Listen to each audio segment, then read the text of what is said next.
संत शिरोमणी नामदेव एकदा माझ्या विश्वाच्या मालकाच्या दर्शनाकरता चालले. एकदा म्हणजे ते रोजच जात होते, पण सकाळची वेळ आहे. पहाटेचे 6 वाजलेले आहेत. काकडा करून घरी गेलते आणि घरी जाऊन काय काम असेल नामदेवरायचं मंदिरात भगवंत जाणे. पण त्या दिवशी सकाळी 6-6:30 वाजता महाद्वारातनं मंदिरात प्रवेश करतात. त्या सकाळच्या वेळेला एक 13 वर्षाची बसलेली कुमारिका मुलगी पाहिली. तिला कोणी 9 वर्षाची म्हणते, कोणी 13 वर्षाची म्हणते. 2 सिद्धांत आहेत. 13 वर्षाची पांडुरंगाच्या मंदिरात जात असताना उजव्या हाताला जो कठडा आहे त्या कठड्यावर बसलेली होती. आजचं वर्णन सांगतोय. समोर चोखोबारायची समाधी आहे, नंतर नामदेवरायची पायरी आहे, त्याच्यानंतर डाव्या हाताला साक्षी गणपती आहे आणि उजव्या हाताला एका जळोजी मळोजी नावाच्या पांचाळाची समाधी आहे. पांडुरंगाचा मंडप त्यांनी बांधलेला आहे त्या जळोजी मळोजी नावाच्या पांचाळानं. ते दोघं जळोजी आणि मळोजी नावाची महिन्याची वारकरी होते. ते वेळ भेटल्या वारी करणारी नाही, दर महिन्याची वारकरी होते. आणि त्या समाधीच्या पाठीमागचा भाग तिथे कुमारिका बसलेली आहे. दया कशाला म्हणतात सांगतो. कोणाला म्हणायचं साधू? नुसता सुंदर गातो म्हणून साधू आहे? कीर्तन चांगलं करून लोक मानतात म्हणून तो साधू आहे? नाही. दया किती येते सांग. दर्शना काही निमित्ताने जात असताना तिनं जांभळी दिलेली पाहिली. 7 वाजले गुरुजी सकाळचे. जांभळी दिली. पोट पाठीत गेलेलं होतं, डोळे खोबणीच्या आत गेलेले होते, गाल बसलेले होते. संत शिरोमणी नामदेवरायाने विचार केला, देवा अरे जगाचा पोशिंदा आहेस रे, अरे विश्वाचा पोशिंदा आहेस रे, पण तुझ्या दारामध्ये भुकेच्या जांभळ्या देणारी एक मुलगी बसलेली आहे. तिचं प्रारब्ध लिहित असताना काय जाणो देवा, होशील निजला. झोप लागली देवा तुला? जांभळ्या 3 प्रकारच्या असतात. एक जांभळी येती झोपेची, आती जेवल्यावर. एक जांभळी येती भुकेची, पोटात काही नसल्यावर. आणि एक जांभळी गुरुजी अशी येते तुम्हाला आल्यावर मला, किंवा मला आल्यावर तुम्हाला. जांभळी हा संसर्गजन्य रोग आहे, म्हणून तो जांभळ्या देणार ड्रायव्हरच्या बाजूला नसते प्रवीण, त्याला माग टाकीत असते माग. पण सकाळी जांभळी देते ती आरती भूक लागलेली आहे. दोन्ही गुडघ्यावर डोकं ठेवलेले, चारित्र्य संपन्न माऊली आहे. कुलवान कुमारिका आहे, कुलवान कुलवान. डोळे बंद होते. नामदेवरायच्या तोंडातून वाक्य पड, माय कोण आपण? माय हा शब्द नामदेवरायच्या मुखारविंदातला त्या मुलीच्या कानावर पडल्याबरोबर डोळ्यातून पाणीची याला जागा नाही. पाणीच थेंब येत नव्हते, धार येत होती, धार धार. जी मी अमुक अमुक व्यक्ती आहे. जी माई इथे का बसली तू? दया कशाला म्हणते सांगतोय. इथं का बसली बाई तू? महाराज मी विटेवरच्या मालकाच्या दर्शनाकरता आलते आणि सोबतची माणसं चुकली. किती दिवस झाले बाई? आजचा 4था दिवस आहे. सापडतील गल्लीनं गल्ली पंढरपुरातली रात्रोरात अहोरात्र धुंडून काढली. आता मी थकून इथं बसले. इथं बसण्याचं कारण, आधा कदा इथं बसल्या बसल्या विटेवरच्या मालकाच्या दर्शनाकरता जर एखादा ओळखीचा आला तर त्याच्या सोबत जावं ही मानसिकता. जर नाही भेटला बाई ओळखीचा तर नामदेवराय विचारतात, दया कशाला म्हणतात. माय जर तुला ओळखीचा नाही जर सापडला तर अहोरात्र याच्याच पायरीला बसल. मग मात्र नामदेवरायला खटकलं थोडस. कारण या भारतीय संस्कृतीत सर्वात मोठं जड रत्न कोणते सांगू का तुम्हाला? या भारतीय संस्कृतीतलं सर्वातलं मौल्यवान रत्न जर कोणतं असेल तर स्त्री आहे गुरुजी, स्त्री. म्हणून जगाच्या मालकानं स्वतःच्या संसाराची द्वापार युगात राख केली, राख. आणि एका बाईची प्रतिष्ठा रस्त्यावर येऊ नये म्हणून स्वतःच्या रूपाची माती करून कपड्याचं रूप घेऊन तिच्या भोवताल फिरत होता. तिचं नाव द्रौपदी. इतकी मौल्यवान वस्तू आहे. ज्या घरी कुल स्त्रिया राज्य राणी व संपत्ती, म्हणून वर्णन आहे सकाळच्या काकड्यामध्ये स्त्रियांची बरीच बरीच बरीच पुरावे. जिका भाग्याची आहे व तिचा पती तिचा देव, मानी व्रताराची बोली धन्य जगी ती माऊली. तिचे होता दर्शन मिळे पोट भरी अन्न, तुका म्हणे पतिव्रता तिची देवावरी सत्ता. मूल्यवान रत्न उघड्यावर ठेवता कामा नये. नामदेवरायाने विचार केला, देवांगणे समान सुंदर आहे. त्या कुमारिकेचे दात आकाशातल्या नक्षत्रासारखी चमकत होती. गुरुजी, एवढी तेजस्वी कन्या इथं मंदिराच्या पायरीला ठेवणं चुकीचं आहे. कारण देवाकडे जाणारी सर्वच माणसं चांगली नसतात. देवाला गेलेली सगळीच माणसं जर चांगली असतात तर रांगेत खिशे कोण कापीत असतात. म्हणून मूर्खांची संख्या सुद्धा देवाकडे असती. मी 24 वर्षापासून दिंडीमध्ये जातो, तर दिंडीत जाणारी ज्ञानोबाराय तुकोबारायच्या दिंडीत चालणारी सर्वच माणसं सात्विक नसतात. आजही काही माणसं टेम्पो पिकअप करून जातात, त्याच्यात गाद्या टाकतात, स्वयंपाकाला आचारी नेतात, भजनाचा काही संबंध नाही, मस्त व्यायाम म्हणून चालतात, रिकाम्या टायमात 52 अध्यायाचा ग्रंथ लावतात. ह्या पाप्याला चंद्रभागेत टाकून वरून जेसीबी जरी घातली तर यायचा उद्धार होईल का? अशांची संख्या आहे. नामदेवरायाने विचार केला, देवाकडे जात असताना एखाद्या मूर्खाच्या अंतकरणात जर पाप आलं तर हिचं जीवन मातीत जाईल. आपण त्याच्या दर्शनाला न जाता हिची विल्हेवाट लावावी, हिची अवस्था करावी. विल्हेवाट या शब्दाचा अर्थ हिची अवस्था करावी. आणि मग नामदेवराय म्हणतात, माय इथं राहण्यापेक्षा माझ्या घरी येशील. चिमुकल्या पारसाची आई चुकावी, चिमुकल्या पारसाची आई चुकावी आणि कालांतरानं सूर्यास्ताच्या वेळेला त्याची आई सापडावी. जितकं ते पारस गहीवरून येते का, नामदेवराय घरी चाल म्हटल्याच्या नंतर तितक्या गहीवरून आल्या. त्या माऊलीचं नाव होतं साध्वी जनाबाई. कठड्यावर उडी टाकली आणि संत शिरोमणी नामदेवरायाचे पाय धरले. दया कशाला म्हणतात? दया. नामदेवराय पुढे चालतात, जनाबाई पाठीमागे आहेत. दारापुढे आले नामदेवराय. दारात आल्याच्या नंतर नामदेवरायला एक प्रश्न पडला, आपले आई वडील जिवंत आहेत, कुटुंब प्रमुख आहेत, आई वडिलाला न विचारता आपण कोण मुलगी घरी नेणं ही चुकीची गोष्ट आहे. ही भारतीय संस्कृतीची कुटुंब प्रणाली व्यवस्था आहे. घरातल्या कुटुंब चालवणाऱ्या माणसाला विचारल्याशिवाय बाकीच्या सदस्यांनी सुतळीचा तोडा दुसऱ्याला द्यायचा नाही आणि मनानं घरात आणायचा नाही. हे नीतिशास्त्र आपल्या संस्कृतीचं आहे.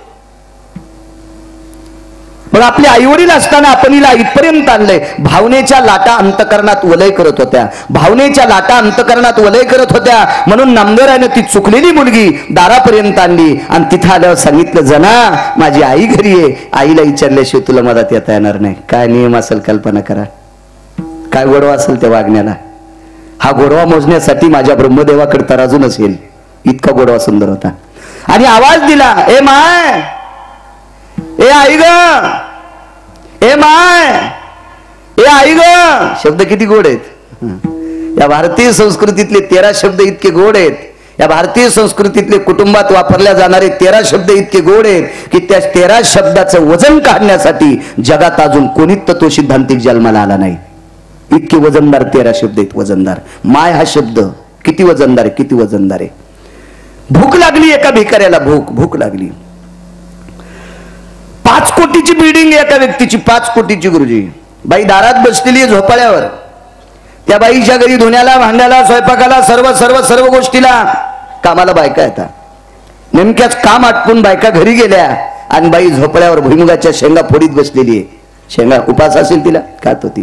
तेवढ्या अवकाशात एक भिकारी गेलाय. 5 कोटीचं घर आहे, कंपाऊंड गेट लावलेलं आहे. गेटच्या बाहेरून त्यानं ती बाई पाहिली. 2 किलो सोनं तिच्या अंगावर आहे. बाहेरनं आवाज दिला, माय माय माय, गरीबाला भाकरी देता का माय? माय 2 दिवसापासून उपास आहे माय, गरीबाला भाकरी मिळेल का माय? 5 कोटीच्या बंगल्यात राहणारी बाई माय शब्द ऐकल्याबरोबर स्वयंपाक घरात गेली. 2 पोळ्या आणून त्याच्या हातावर टाकल्या. याच्या वापस या. जर तो तिला मम्मी म्हणला असता तर तिनं नौकराला बोलून याला रुमण्यान हाणलं असतं. किती ताकद आहे माय शब्दात. हे आई ग, जिरनामा कारणनामा. भांडे घासत होत्या, हात धुतली, अंगाला हात पुसली. कारणनामा माय. पांडुरंगाच्या मंदिरात गेल्या 4 दिवसापासून एक कुमारिका एकटीच आहे. पोटात अन्नाचा कण नाही ग माय.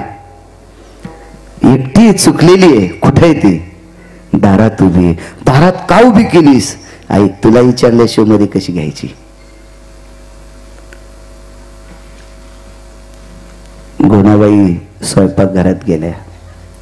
आज स्वयंपाकघरात जाऊन भाकरीच्या टोपल्यामध्ये तुकडा पाहतो त्या भाकरीचा. कशा करता सांगू तुम्हाला.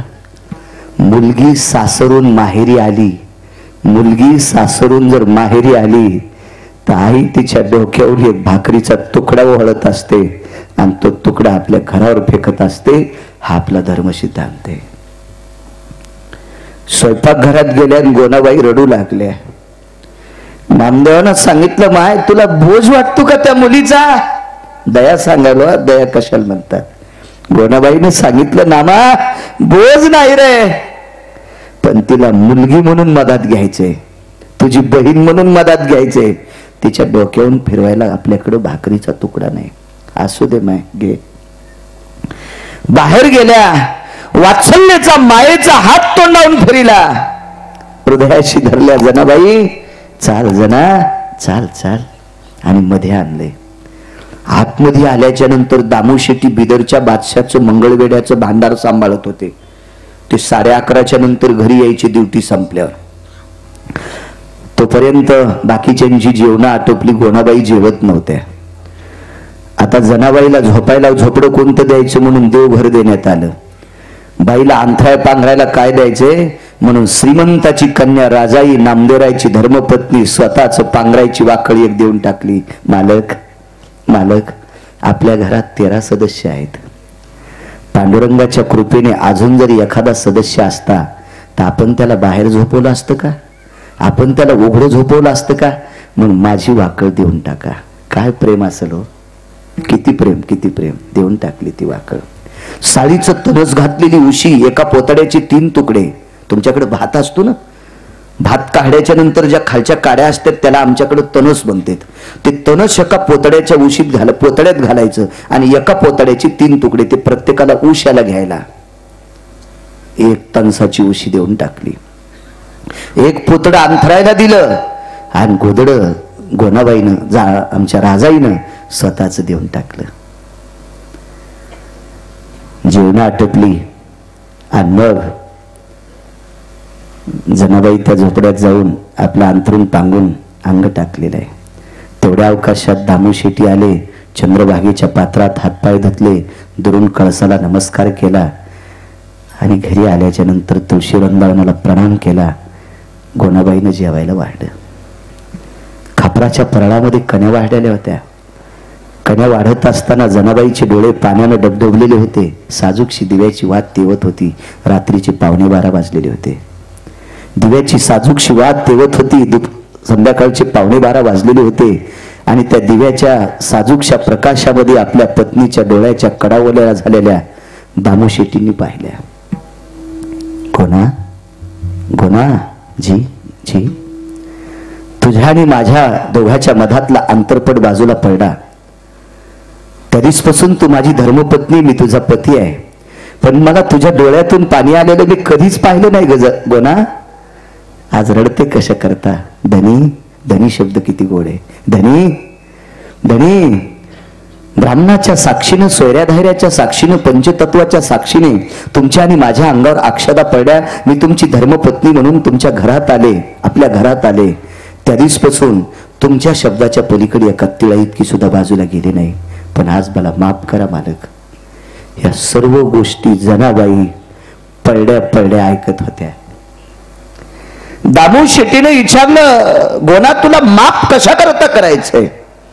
मालक, नामदेवानं एक चुकलेली मुलगी आपल्या दारात आणली.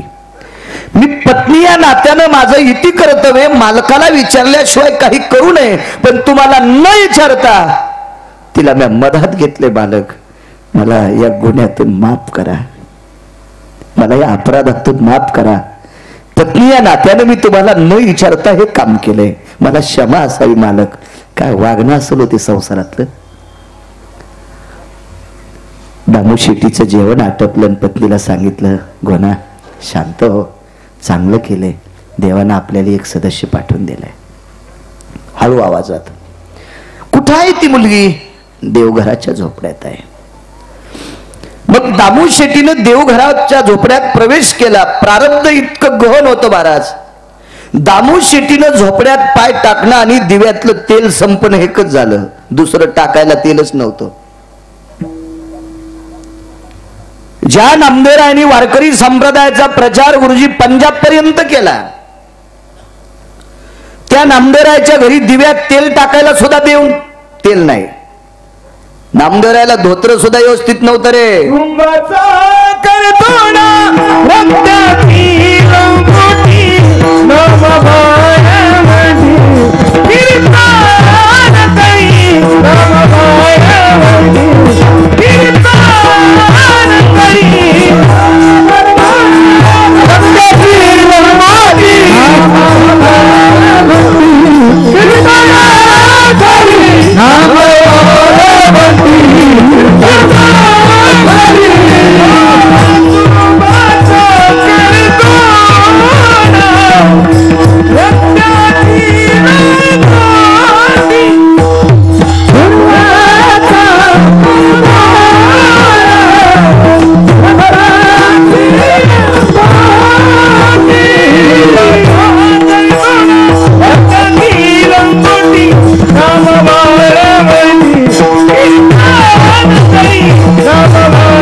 असेल. पासुंबाचा करदोडा रक्त्याची लंगोटी, नामा वाळवंटी कीर्तन करी, केळीवरी नारळी घर चंद्रमोळे, जाणतसे आळी नामयाची.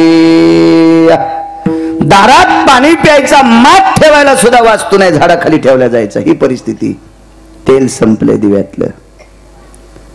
दामू शेट्टीनं कपाळाला हात लावला. गोना काय प्रारब्ध आहे आपलं. 5-10 मिनिटं थांबल्याच्या नंतर चांदण्याचा संधी प्रकाश दारातनं आतमध्ये गेला. त्या संधी प्रकाशाचं सावट घेऊन दामू शेट्टी जनाबाईच्या अंथरुणाच्या जवळ गेले. नाव विचारलं होतं गोनाबाईला, काय नाव आहे? जना. जना असं नाव घेऊन दामू शेट्टीनं श्रीमंत श्री नामदेवरायाच्या वडिलांनी जनाबाईच्या मानेखाली असा हात घातला. उठ माय बाळा, जना उठ माय. दुःख एका गोष्टीचं वाटलं होतं. साळीचं तणस घालून केलेली पोतड्याच्या तुकड्याची उशी डोळ्यातल्या पाण्यानं पूर्ण ओली झाली. ते ओली होण्याचं कारण सांगू. नामदेवरायांनी दारात आणले. दारातून नामदेवरायाच्या आईनं मधात घेतलंय. पण या घराची परिस्थिती अत्यंत बिकट आहे. गरिबीचं सावट या घरावर पडलेलं आहे.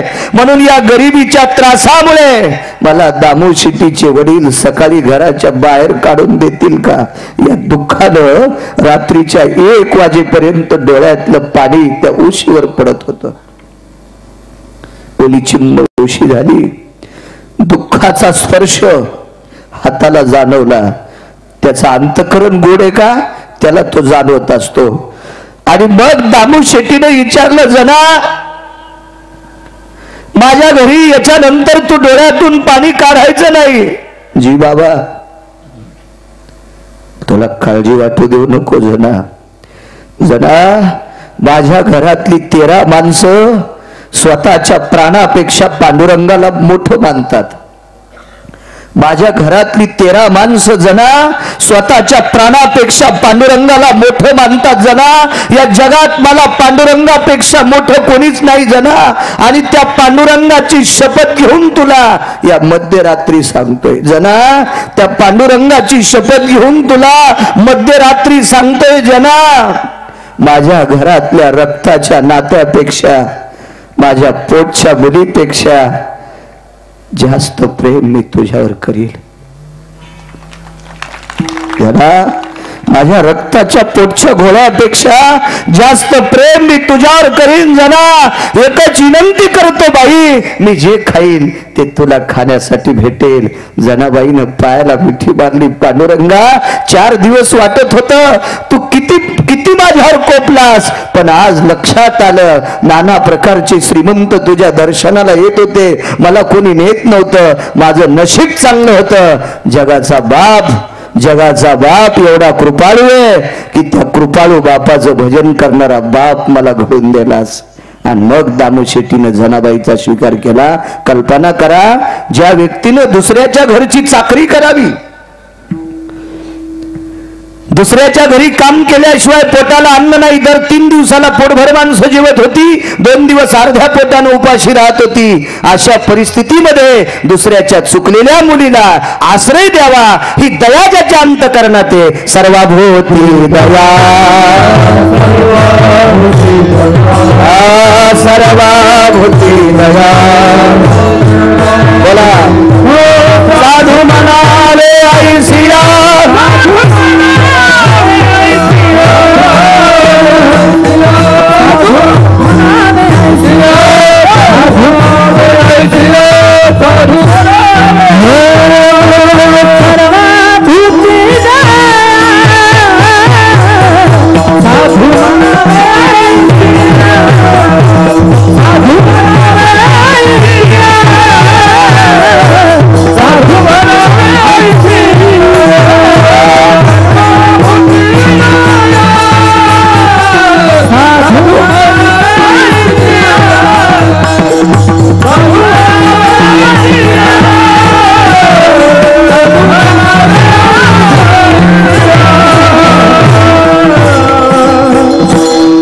दया आपल्याकडे असू शकते नाही म्हणून आपण साधूच्या यादीत नाहीत.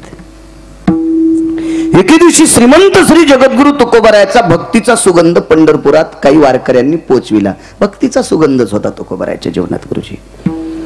पण प्रत्येक जण वारकरी गेला, भगवंताचं दर्शन घेतला की पाया पडत असताना तुकोबारायांना भेटून आलंय. तर हे थोडस जगाच्या माईला खटकलं. जगाची माय म्हणजे विटेवरची मालकीन, तिला थोडस खटकलं.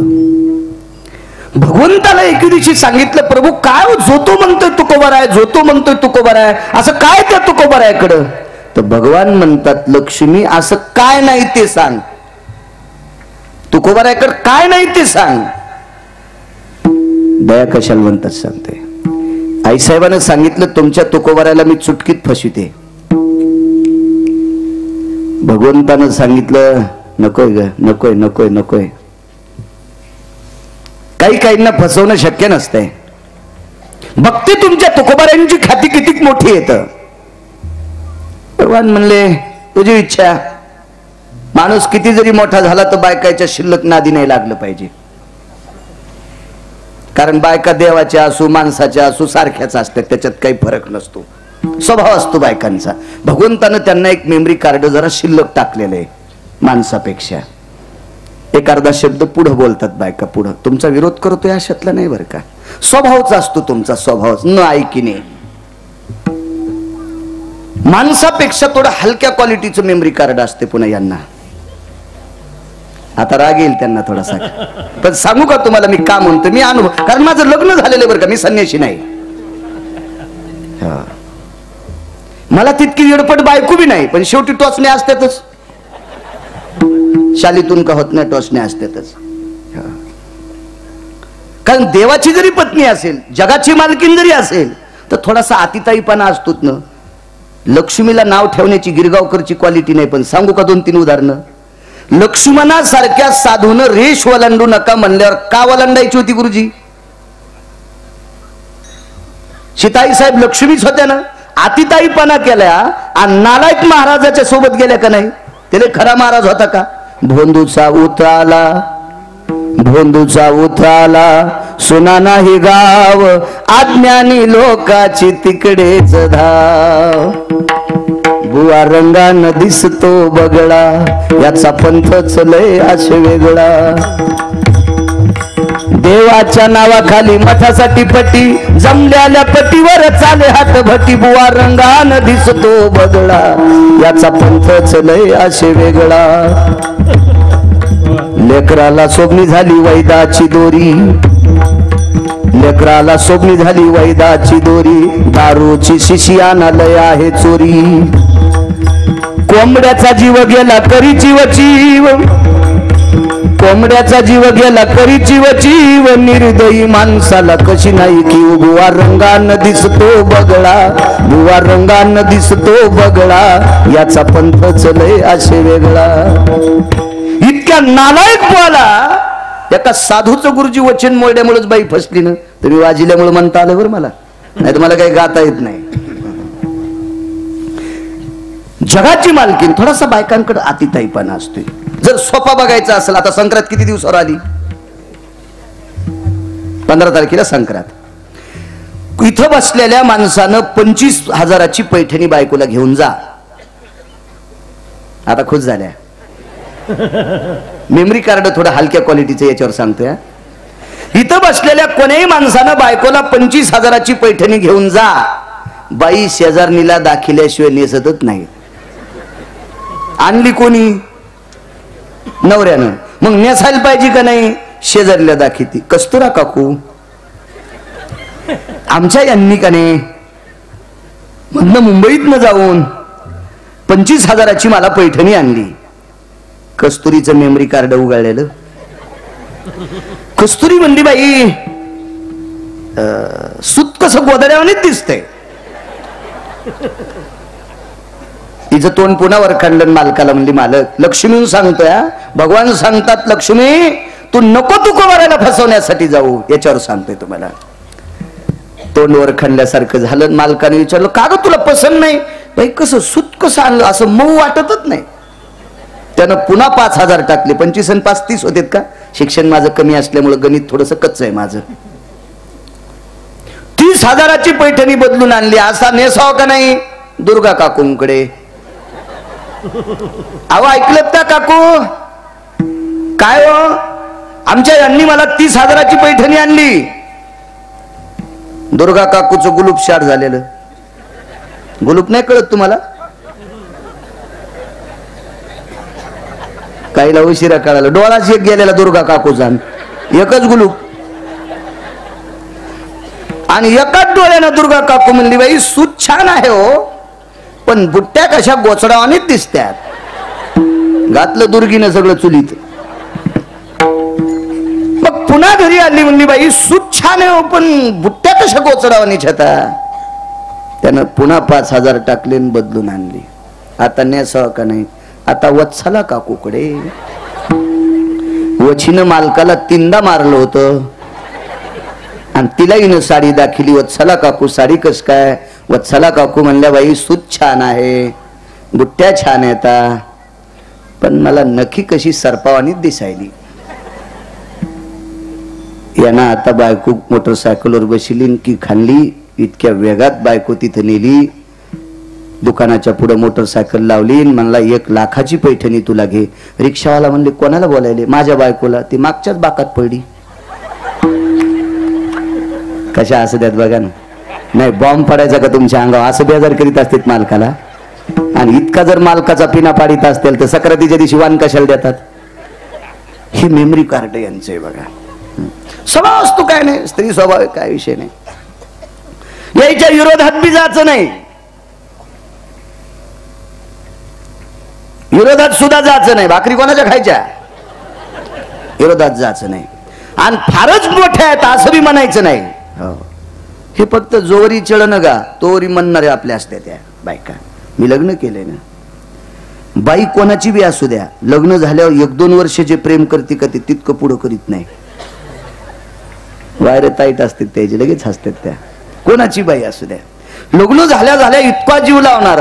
दूध घेता, चहा घेता, काळा चहा घेता, ड्युटीहून आला थोडी पोहे करू, उपीट करू, अमकामक करू, 1-2 वर्षे, आणि 2-3 वर्षाच्या नंतर त्यानं हे माझा डब्बा विसरलाय ग, घ्यावं तुम्ही भरून. अगं तू दे ना भरून. पप्प्या रडतोय. म्हणजे 100% प्रेम करणारी बायको एक पोरग झाल्यावर 50% पोरावर करतील, 50% मालकावर करतील. त्याच्या पुढची फजिती ऐकायची तुम्हाला. त्या पोराचं लग्न झाल्यावर त्याला जे पोरग होते का त्याला नातू म्हणतील, 50% प्रेम नातवावर करतील, 50% प्रेम पोरावर करतील, मालकाच्या आणि कुत्र्याच्या भाकरी सोबतच. चला, भगवान सांगतात लक्ष्मी तू नको फसू तुकोबारायला. ते तुकोबार आहेत, त्यांच्या भक्तीचा सुगंध आतापर्यंत ब्रह्मदेव सुद्धा मोजू शकत नाही. आणि तू कशाला काय वेड्यावानी करतेस? नाही प्रभू, फारच लोक सांगतात, मी बघून घेते. दया कशाला म्हणतात? मग आई साहेब विटेवरनं खाली उडी टाकतात. माझ्या जगाची बालकीनी ती, आणि विटेवरून खाली उडी टाकून तिला काय सोंग घेता येत नाही. अशा जीर्ण जीर्ण जीर्ण जीर्ण जीर्ण जगजग अत्यंत व्याधीजन्य आणि जरावस्थेच्या वयस्कर स्त्रीचं रूप घेतलं आणि तुकोबाराच्या दारात प्रवेश केला. चांदण्याचा प्रकाश आहे, सकाळची वेळ आहे. तुकोबारा खांद्यावर धोत्र टाकून निघतात. बाईची इतकी अंगावरची कपडे अशी लक्तर झालेली होती, गालाच्या झुरळ्या लोंबलेल्या होत्या, पण कपाळावरचं कुंकू मात्र तेजस्वी दिसत होतं. कारण त्या तेजस्वी मालकाच्या नावानं लावलेलं होतं. जगातलं नंबर 1चं तेज आहे का? तो जगाचा बाप आहे.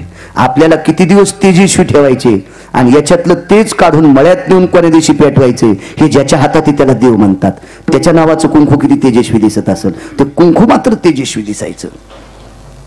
आणि मग दारात ती बाई पाहिली, चांदण्याचा प्रकाश आहे, खांद्यावर धोत्र आहे, आणि स्नाना करता इंद्रायणीच्या पात्राकडे जातात. तेवढ्या अवकाशात कोण? बाई साहेब कोण? आपण अमकी अमकी व्यक्ती आहे. कुठे जायचंय? काय नाही, फिरत राहते. इथे बसण्याचं कारण मला थंडी वाजते दादा.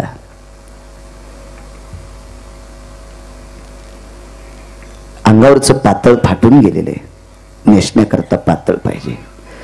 तुकोबारायनं खांद्यावरच्या धोतराला हात लावला आणि धोतर ओढून तिच्याकडे देणार महाराज. पण शंका एका गोष्टीची आहे, जिच्या कपाळावर कुंकू आहे तिनं पूर्ण पांढरं वस्त्र नेसत जाऊ नये. हा धर्मसिद्धांत आहे बरं का आपला. त्याला कुठंतरी रंग असावा, रंग असावा. धोतराला रंग असतो का? नाही. आणि मग हे द्यावं कसं? तेजस्वी कुंकू कपाळावर चमकत होतं. नेमकं तिच्याच डोक्यावर चांदण्याचा प्रकाश जास्त पडत होता. का नाही पडायच्या चांदण्या? त्याला माहिती ना आपल्याला लुकलुकू द्यायचंय का इज व्हायचंय. जिच्या हातात तिला लक्ष्मी म्हणतात. मग तिच्या अंगावर चांदण्यानं प्रकाश का नाही धरावा? सर्वाभूती दया सांगतोय. तुकोबाराय म्हणतात, माय पांघरायला पाहिजे का नेसायला पाहिजे? मला नेसायला पाहिजे दादा.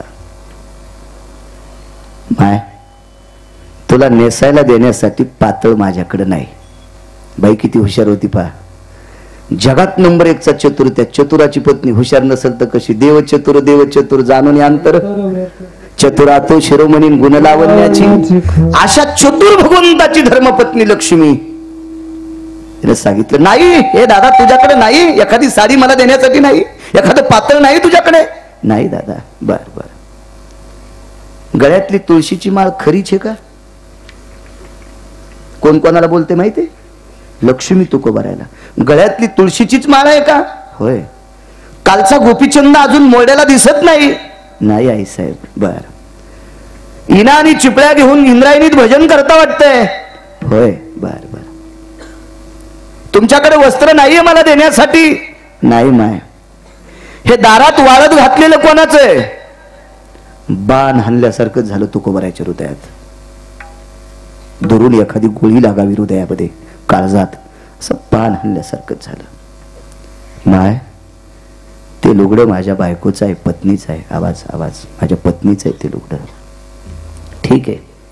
तरी मला वाटत होतं गळ्यात फार मोठी माळा असली म्हणजे माणसं खरं बोलतात, असं डोक्यातलं काढून टाकलं मी आज. लक्ष्मी म्हणते, मला माहित होतं फारच मोठा गंध लावणारे दानशूर असतात, असं काही नसतंय. येते दादा मी. अरे देऊ नकोस रे बाबा, पण गोपीचंद कपाळाला आहे, तुळशीची माळ गळ्यामध्ये आहे, भगवंताचं भजन करणारा वारकरी दिसतोस आणि घरी दारात लुगडं वाळत असताना मला देत नाहीस. अरे वारकऱ्यांनी असं नाही बोलावं, पण लुगड्याची काय परिस्थिती आहे ती तुकोबराय जाणे. लुगडं कणगीवर वाळू घातलेलं होतं, कणगीवर. आमच्याकडे धान्य ठेवायला कणिक असायची, कणिक, आणि त्या कणगीमध्ये तुकोबरायच्या घरी दगड असायचा आणि त्या दगडावर बसून स्नान करायच्या जनाबाई, स्नान करायच्या. जिजाबाई, जनाबाई चुकून बोललो, जिजाबाई स्नान करायच्या. लुगडं का वाळवायच्या माहिती? आंतरवस्त्र होतं, आंतरवस्त्रावर स्नान करायच्या आणि बाहेरच्या लुगडं पिळून त्याच्यावर वाळत घालायच्या. 40-45 मिनिटं त्याच कणगीत बसायच्या. येडं वाकडं लुगडं वाळलं की मग गुंडाळून बाहेर यायच्या. एकच लुगडं होतं, एकच एकच एकच. ज्या माऊलीच्या वडिलांकडं 1425 गडी होते कामाला, ज्या माऊलीच्या पित्याकडे 1425 गडी होते, 3600 एकर ऊस होता. आबाजी गुळवे, आबाजी गुळवे, पुण्याचे आबाजी गुळवे, 3600 एकर ऊस. एवढ्या श्रीमंताची मुलगी, श्रीमंत श्री जगद्गुरु तुकोबारायच्या संसारात एकाच लुगड्यावर संसार केला. एकाच एकाच एकाच एकाच.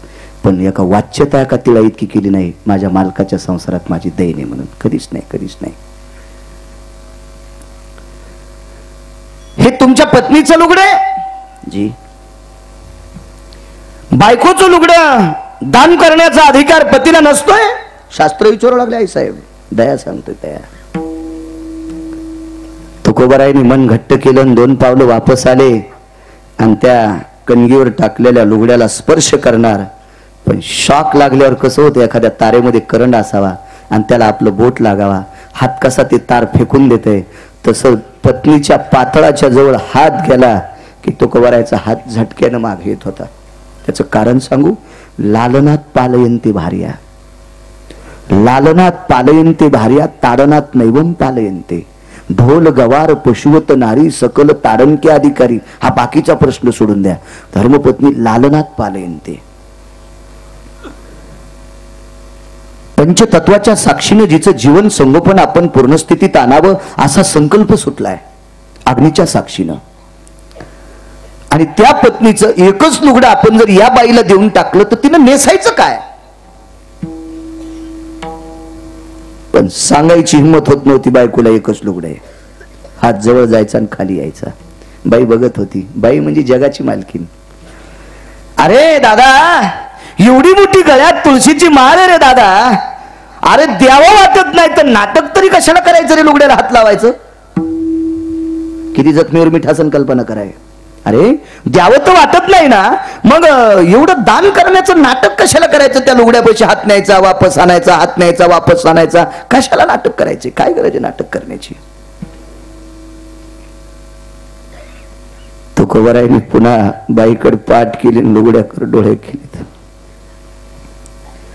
जगन्निवासा, जी कबीराची परिस्थिती केलीस ती माझी केलीस रे. घरी आलेले पाहुणे उपवासी जाऊ नये म्हणून कबीराच्या पत्नीनं 2 तासाकरता शरीर विकलं होतं. त्या दुकानदाराचं नाव होतं तुलसीदास नावाचा वाणी. स्वयंपाकाच्या सामग्रीचं गाठोडं पाहिल्याच्या नंतर कबीराला आनंद झाला. कबीर पत्नीला म्हणले, प्रिये, कोण उदार अंतकरणाचा दुकानदार आहे, त्यानं आपल्याला वारकरी जीव घालण्यासाठी सिधा दिलाय. बाईनं सांगितलं, फुकट दिला नाही. मग 2 तासाकरता त्याला शरीर विकले. 1 ते 3. कबीरानं पत्नीला लव पातळ नेसायला लावलं. रस्त्याने चिखल होता, हिचे पाय भरल्या दुकानदाराची गादी भरण म्हणून कबीरानं स्वतःची पत्नी खांद्यावर घेतली आणि त्या तुळशीदास वाण्याच्या वट्यावर नेऊन टेकली. तिला सांगितलं, प्रिये, ज्यानं आपल्याला वारकरी जेवण्यासाठी शिदा द्यायला शरीर विकलंस त्याला 2 तास मी समज. पाऊस पडत होता. तुकोबाराय वर्णन करतात देवाकडं विनंती.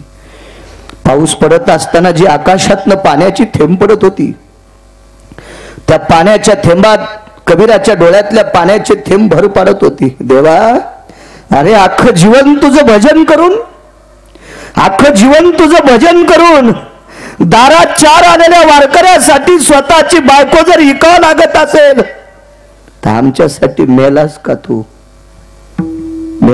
मेलास आमच्यासाठी? प्रभू, अख्खं जीवन तुझ्या भजनात घातले, तुझा केलेला परमार्थ तोंडानं सांगणं हा मातीत घालणे रे देवा. देवा, एवढं प्रारब्ध आमचं खोटं आहे का रे? दारात आलेल्या बाईला लुगडं पत्नीचं द्यावा आणि त्या पत्नीला दुसरं नेसण्यासाठी नसावा. काळीच पाषाणाचं केलं. हे प्रभू, तुला जसं ठेवायचं असेल ते कर. तुझं कळे लत करी तारीशी अथवा, तुला तारायचं असेल तर तार किंवा मारायचं. आता तुझं कळेल ते करी, आता तुझं कळेल ते करी. 61 नाटापैकी एक नाट आहे, तो को बरायचं देवा.